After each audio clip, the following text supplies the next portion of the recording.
तो दोस्तों, आज की कहानी एक खौफनाक कब्रिस्तान की है जिसमें अनेक आत्माओं से मुलाकात होती है और सामना होता है।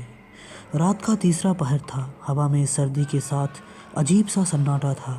गांव के बाहर पुराने कब्रिस्तान की तरफ कोई जाना तो दूर, उसका नाम तक सुनने से लोग कांपते थे। कहते हैं कि वहाँ रात के समय अजीब अजीब आवाज़ें सुनाई देती हैं और कुछ लोगों ने वहाँ भूत प्रेत देखने का दावा किया है।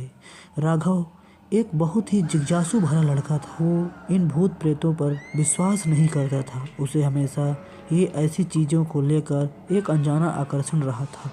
उसने अपने दोस्तों को बताया कि वह उस रात अकेले कब्रिस्तान में जाकर सच्चाई का पता लगाएगा। दोस्तों ने उसे बहुत मना किया, लेकिन राघव अपनी जिद पर अड़ा रहा। आधी रात को टॉर्च और मोबाइल लेकर राघव कब्रिस्तान पहुंचा।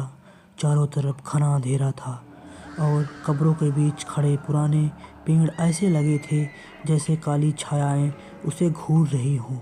राघव ने अंदर कदम रखा। हर कदम पर सूखी पत्तियों की आवाज़ उसे यह एहसास दिला रही थी कि शायद वह अकेला नहीं है। कुछ दूर चलने के बाद उसे हल्की सी फुसफुसाहट सुनाई दी। वह चौंक गया। उसने चारों तरफ देखा, लेकिन वहाँ कोई नहीं था। तभी उसे एक पुराना टूटता हुआ मकबरा दिखाई दिया। वहाँ से धुआं उठता दिख रहा था। राघव ने हिम्मत करके उस तरफ अपने कदम बढ़ाए। जैसे ही वह मकबरे के पास पहुँचा, उसने देखा कि वहाँ एक बूढ़ा आदमी बैठा है जिसने काले कपड़े पहने हुए थे।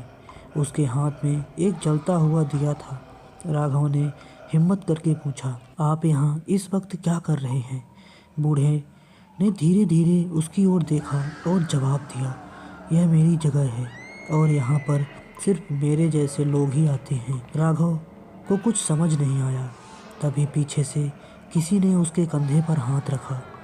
उसने पलटकर देखा तो वहाँ एक सफ़ेद साड़ी में लिपटी हुई महिला खड़ी थी, जिसके चेहरे पर गहरे कट के निशान थे। उसकी आंखें सुर्ख लाल थी। राघव डर के मारे कांप उठा। अचानक मकबरे के चारों तरफ से अजीब अजीब आकृतियाँ प्रकट होने लगी। कोई बिना सर का था तो कोई सिर्फ धुआं बनकर हवा में तैर रहा था। राघव ने भागने की पूरी कोशिश की, लेकिन उसके पैर जैसे किसी ने जकड़ रखे थे। तभी वह बूढ़ा आदमी जोर से चिल्लाया, तुमने हमारी दुनिया में कदम रखा है, अब तुम यहाँ से जिंदा नहीं जा सकते। राघव के कानों में तेज आवाज़ें गूंजने लगी। उसने चीखते हुए अपनी आंखें बंद कर ली और जब उसने आंखें खोली तो वह खुद को गांव के पास एक तालाब के किनारे पड़ा पाया। उसे समझ नहीं आ रहा था कि वह वहां कैसे पहुंचा। उसके शरीर पर खरोंचों के निशान थे और उसकी टॉर्च टूट चुकी थी। जब वह गांव लौटा और अपने दोस्तों को यह कहानी सुनाई तो सभी सहम गए।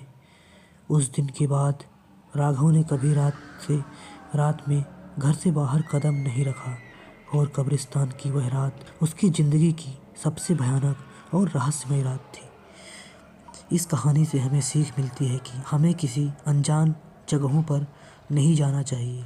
कुछ जगहें ऐसी होती हैं जिन पे जाना मना है। हर जगह इंसान नहीं जा सकता है। हमारी कहानी आपको कैसी लगी कमेंट बॉक्स पर ज़रूर बताएं। कहानी पसंद आई हो तो हमारे चैनल को लाइक शेयर सब्सक्राइब करें। मिलते हैं एक नई कहानी के साथ। तब तक के लिए बाय बाय।